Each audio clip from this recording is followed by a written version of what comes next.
back to another episode of Off the Shelf Book Talk with Book Lovers. I'm Elizabeth Nelson here with Kay Johnson. And Kay, what have you been reading this month? Well, I think in a previous episode I went on and on about Louise Penny and how I was looking forward to her new book, World of Curiosities. And I was totally blown away to discover in December there was a new TV series. Oh. Yeah. Prime Video, Amazon's Prime Video, released a new TV show for December called Three Pines, which is based on Louise Penny's Inspector Gamache books. Okay. There's 18 in case you are interested. And they have Alfred Molina, or Molina, I don't know how you say I it. think it's Melina. Molina, last seen in Spider-Man, I think. Doc Ock. Yes, plays the role of Gamache, which is interesting. But I was reading a Vanity Fair article that said he thought it was maybe the best role of his career. Oh, cool. Yeah, so check it out. I know you can see it on YouTube, and there's a trailer out there. Okay. And but it ran through December. Okay. So I'm sure you can pick it up.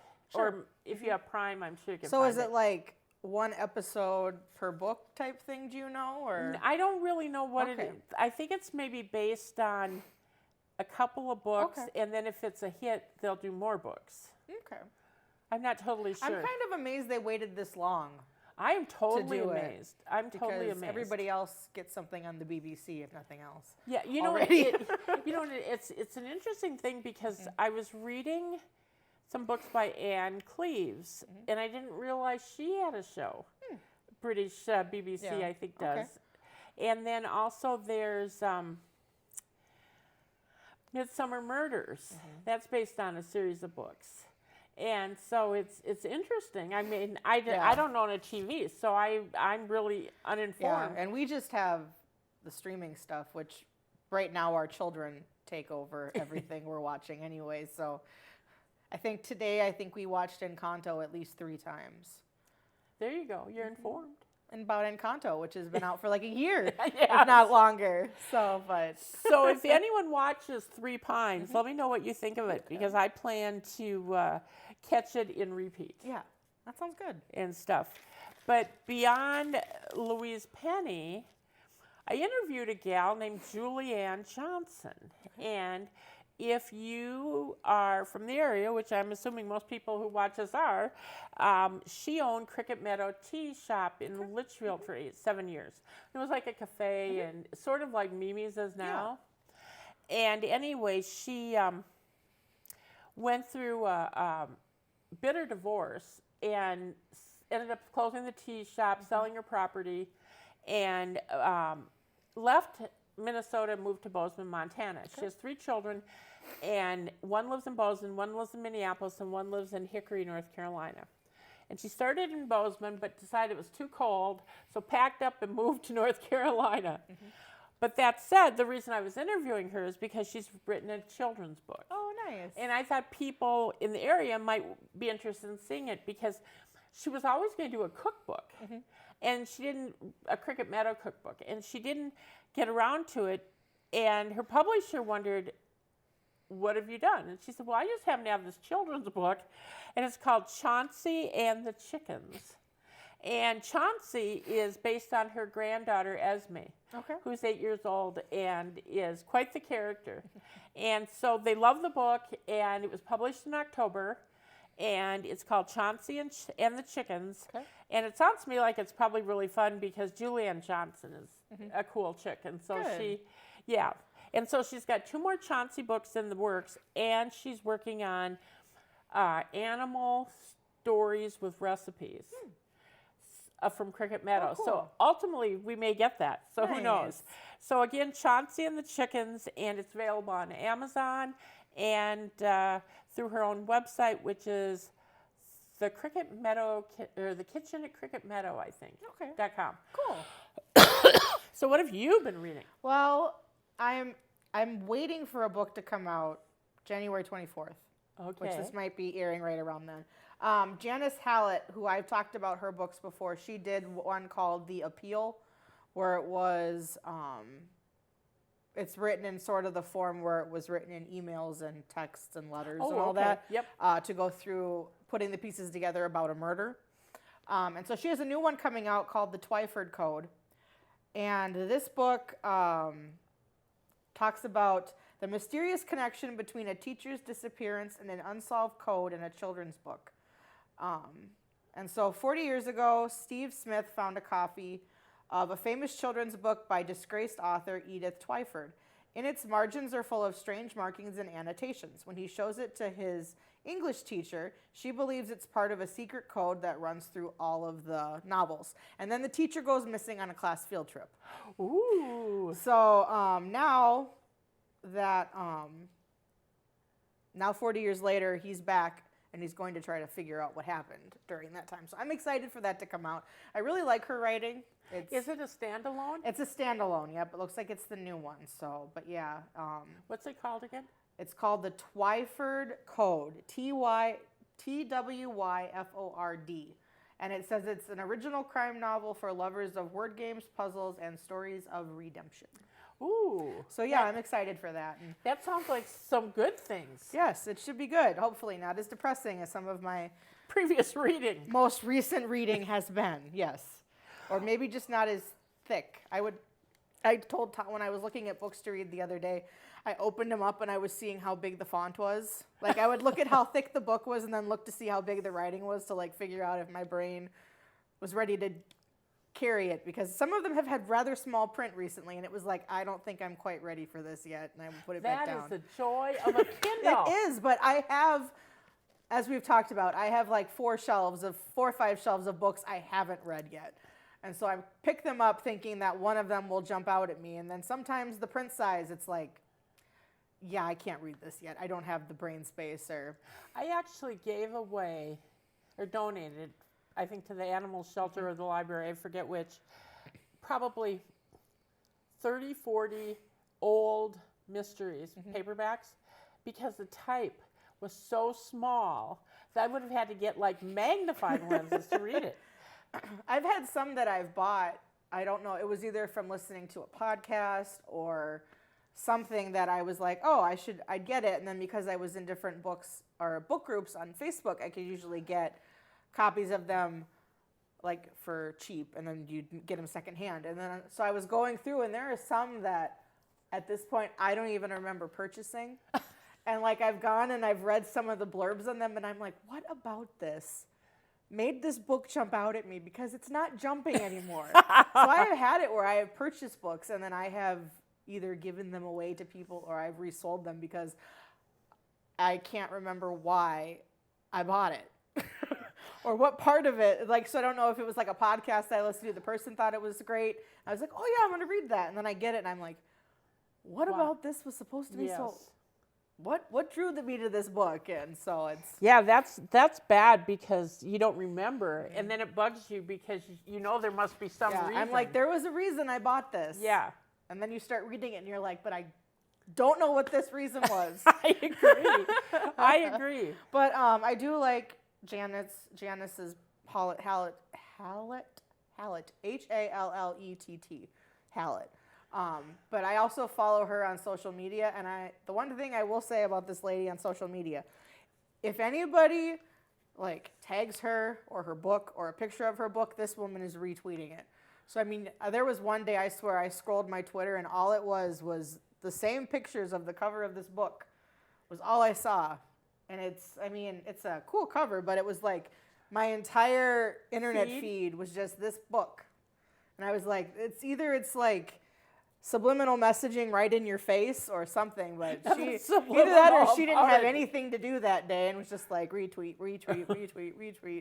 One way to push books, I suppose. I guess, yeah. But so I'm excited for that. I like those I like the books where there are people that are where there's puzzles to solve. Because sometimes, like, if they explain it, it's fun to try to solve them or like if they could put the puzzle in the book and then try to solve it before the... I'm not a puzzle person. Like, I don't do Wordle. I like puzzles. Yeah. I do jigsaw puzzles on my phone. That's extent of You it. could but- come over and do a Mario jigsaw puzzle with Alex. He's got a 500-piece one he keeps wanting to pull out. Well, I would be willing to do that because there's something I find meditative about doing it.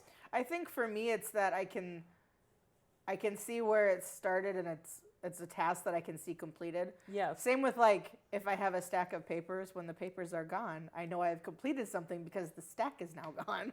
I used to love ironing for that very reason because in my job of journalism, stories are done because you have deadlines. But you can always fiddle with a story forever. And it's a good thing we have deadlines. But I liked ironing because, you know, you take this wrinkled cotton shirt and the end result would be perfection. And I didn't even want to wear them. I just wanted to look at them because it was like such an amazing thing to me. Well, and that's the same thing. Tom always makes fun of me for having a stack of books on my dresser. And I said, no, because as I finish them, the stack goes down. And he goes, it's true, but then you refill it. And I said, yes, but then it goes down. I can see it going away. He doesn't see any need to continue that task. Once they're down, it's done. Yeah. But this is also the man that has never deleted a single email in his entire life. Oh my sister He Jill has, would he frown has at that. every he has I think almost every email ever sent given to him. Does he have like a million? He's got quite a few. I'd have to look at his phone to know for sure what his current count is up to, but Wow, because yeah. when He I got deletes my nothing. when I got my new Apple computer, my sister Jill was hooking it up, and she said, "You have 30,000 emails." I said, "Yeah, well, I kind of use it as a file cabinet." She said, "Well, I think you need to get rid of these." So one day I just said, "The heck with it," and I deleted them all. And I don't even know how many I have again. But my work one, it's just like so much work to keep up, though. I mean, it was like 15, 20,000 at one point, and I got it down to like 800. Then I got down to like 70. And then like the next day it's 600 again. It's like I could spend an hour every day deleting emails. Yeah. And just because you unsubscribe, that's a lie. I think they tell you that you're unsubscribed, but they didn't tell you it would be this century. It's true. You know, it's like I unsubscribe to everything and it just keeps coming. What else have you been reading, Miss Kay? I have. There's a character called Auntie Bougeli. I think it's pronounced like that. And anyway, that's protagonist, and the author is P.J. Fitzsimmons. And there's 5 books in the series. And the latest one is The Reckoning at the Riviera. And Auntie is charming and good-looking and rich and really lacks any motivation. He sort of goes places and is invited for weekends and so on and so forth. But I want to be one of those people. So he has a knack for solving murders. And so I'm kind of looking forward to this one because he's sort of a, he's just sort of a doofus at times because he says such stupid things and you're sort of like, okay.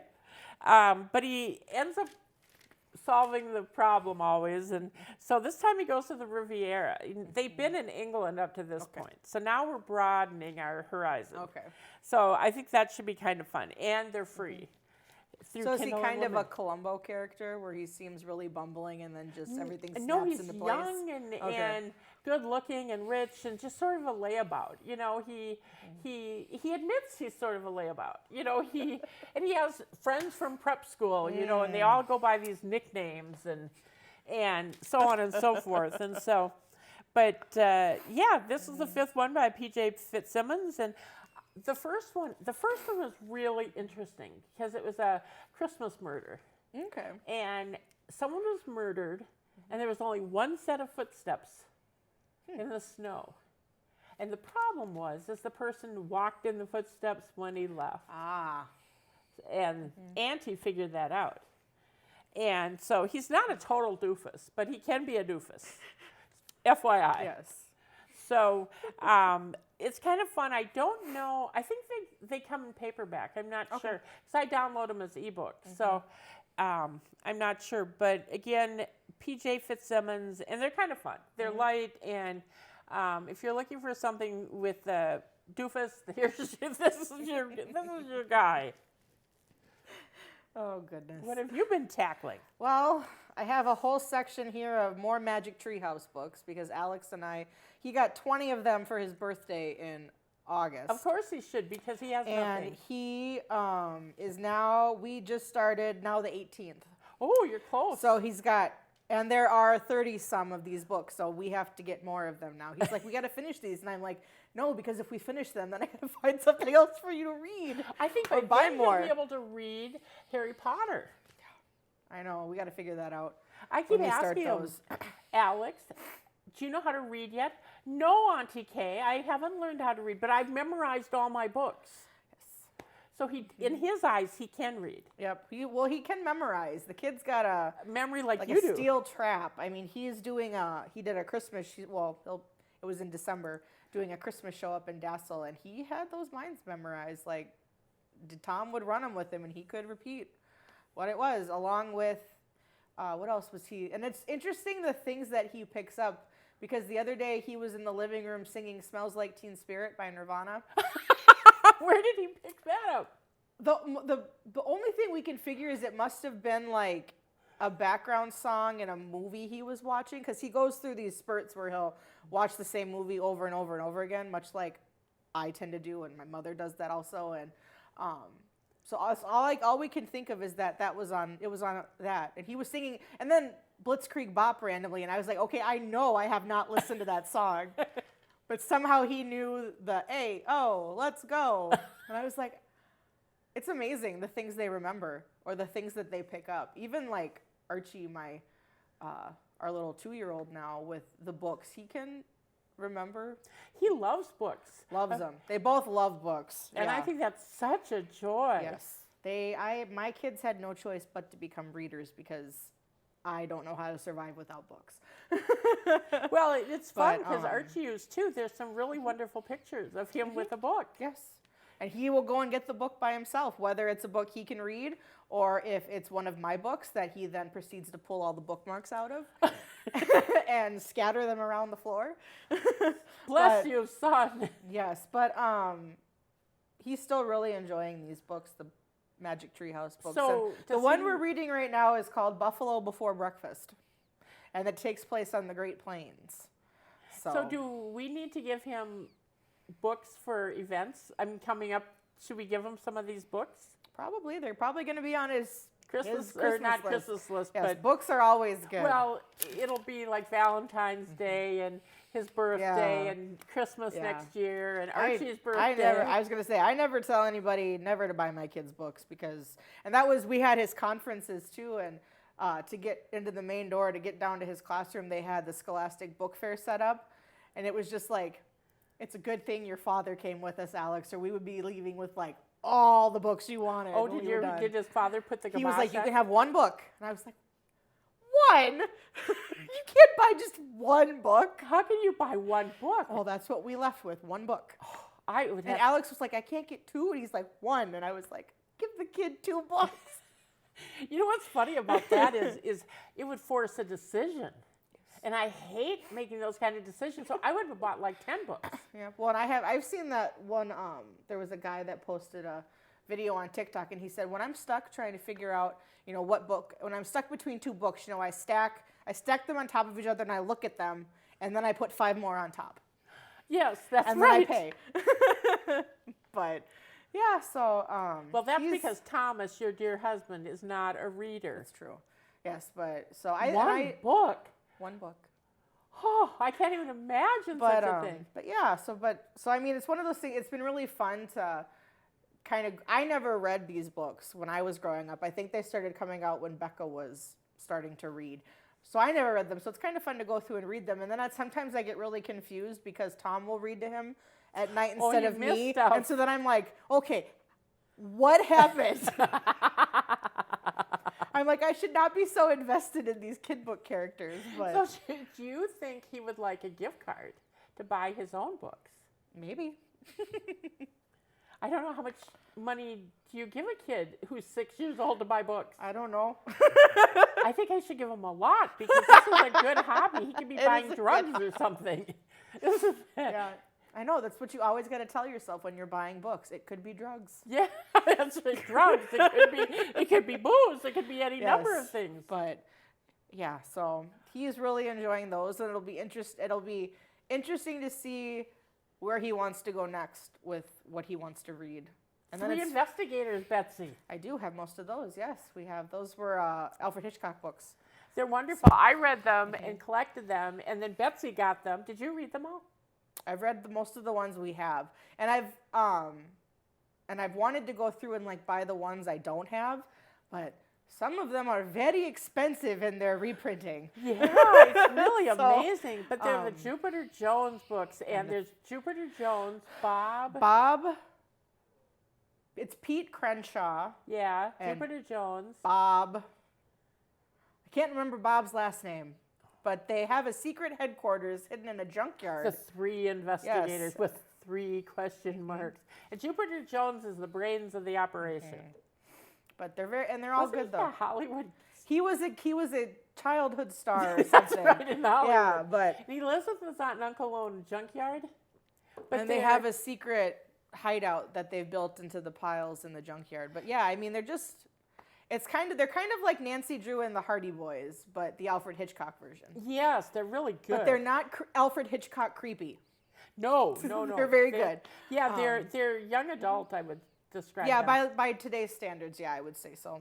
Yeah, they're yeah. good. I'd read Yeah. them now. They're really good. Well, I still have them all. I am very careful with them to not wreck them, but Yeah. But I bet Alex will like those.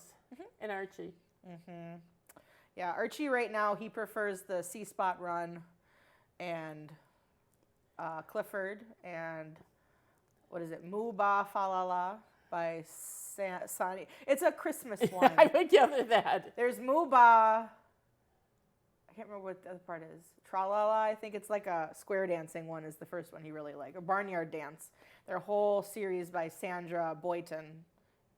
And he loves them too, the kids' books. It's really fun to see kind of what kids pick and what they want to, especially when we go to the library and I let Alex pick his own books and see what he picks out. So And what draws him? Bright colors? I think it's bright colors and then familiar characters. So like he'll usually always grabs a Berenstein Bear. He usually always grabs a little critter book, which is the little hedgehog mouse looking thing. Pete the Cat grabs those a lot. And then usually I'm like, can we get something that I won't mind reading to you? Let Tom read them. Yeah. But yeah, so it's fun. I enjoy it. So what else have you read? I am caught up on what I have read. What I'm currently reading is I had to put it on hold for a while because of library books that I have this really bad habit where if I'm bored, I will go on to the library website and I will Libby? request, no, like the actual like Ooh. library card catalog to request actual books.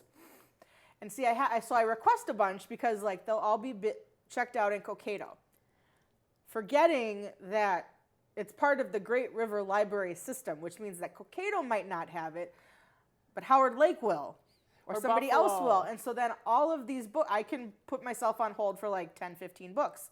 And then they all show up at the same time.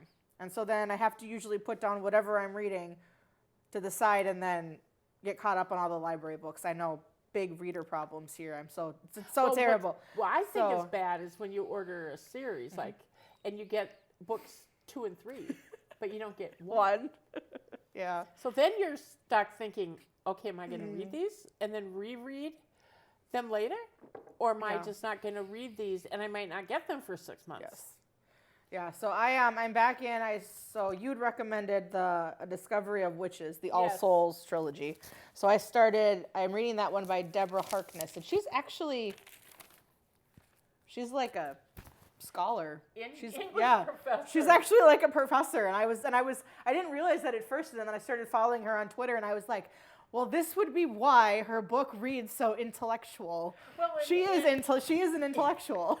Yeah, and history. A lot of, Yes. like the Oxford Yeah. stuff and the... So, for people who aren't familiar with this, our main character, her name is Diana Bishop, and she is a professor who is taking a year in Oxford to write some paper of some kind. And she has this magical book appears that nobody's been able to get into, and all of a sudden that triggers all of these other magical, she's a witch, I forgot to mention that, triggers all these people coming out of the woodwork, other witches, a few vampires, someday Don't forget demons. The goblins. The goblins, yes. All these magical beings appear, and it's really, really good watching them try to figure out what this book was and what's hidden in it. So And why could she open it and no one else? yes. So I'm about halfway through it right now, and I do have the other two at home, but I actually need to like stop getting other books and just like actually sit down and read it and not keep putting it to the side. The books were turned into a series, and like season 1 is the first book, Okay. season 2 is the second one, and season 3 is the third book, and season 3 was just released in November. Okay. And so they're available on Amazon, or I think you can probably get them. I got season 1 and 2 through the library. Okay. Yeah, again, I'm those people that before I can watch it, I got to read it. And then nobody wants to watch it with me because Thomas told me that when I've read something and then I see the movie, apparently I make a noise or something when it doesn't, or like I sigh when it doesn't match. Or when something happens that's not the way it happened in the books. He's like, I cannot, because that happened with Game of Thrones. After he'd watched everything, but I wanted to read the books, which it didn't matter anyway because they're not finished yet, as we have talked about many times on this show, about the annoyance of that. And so then I finally went and read them, and then we started going in, and I would be like, I don't know if I made a noise, and then I would kind of be like, do you know this person? And he's like, I have no idea who that is. And I was like, well, we could take off that at one entire whole path we're going to go down because none of those characters are in the show. I do not understand Yes. because I'm talking about my favorite book, Abby Comes Home. Yes. I found out that there was a TV movie Yeah. called The House That Would Not Die. Interesting. And I do not understand why in the book opens with this woman living in this house in Georgetown that she inherited. Yeah. Well, in the movie, they inherit the house, but they hadn't moved in. I mean, it's like they're moving in when the movie starts. Yeah. And I'm thinking, well, why don't you just follow the damn book? There's nothing wrong with following the book, and I don't understand that. I've seen people have posted that the job that needs to be in Hollywood is called a book slapper. And your job is that anytime the writer or the director comes to you and wants to change something, you just smack them with the book in question. Well, what I don't understand is if you have a book that sold 1 million copies, why would you change anything? Because there's millions of people out there who are going to say you suck because of changing that book. It's true. Yep. I mean, remember Harry Potter? You and Rebecca were teeny tiny, and you went with Nana to the first movie? The first two are pretty, like the first one and the second one are pretty close to it. You get to the fourth one, and they just kind of said, oh, we'll take the title. And Or how about the ones where, oh, let's make 2 movies out of a book? Yeah. And let's not even do like the last book. Let's not even do the war at Hogwarts, the best part of the whole book. No, let's spend $5 on special effects. Yes. And unfortunately, you're all fired up now, but we've reached the end of our time, so we're gonna have to say goodbye. I'm gonna have to hang on to that fire. You will for the next time we're in here filming. We'll find something else to get fired up about. That's right. So we will see you next time. Reach out to us on Facebook or our email, offtheshelfbooktalk@gmail.com, and we'll see you next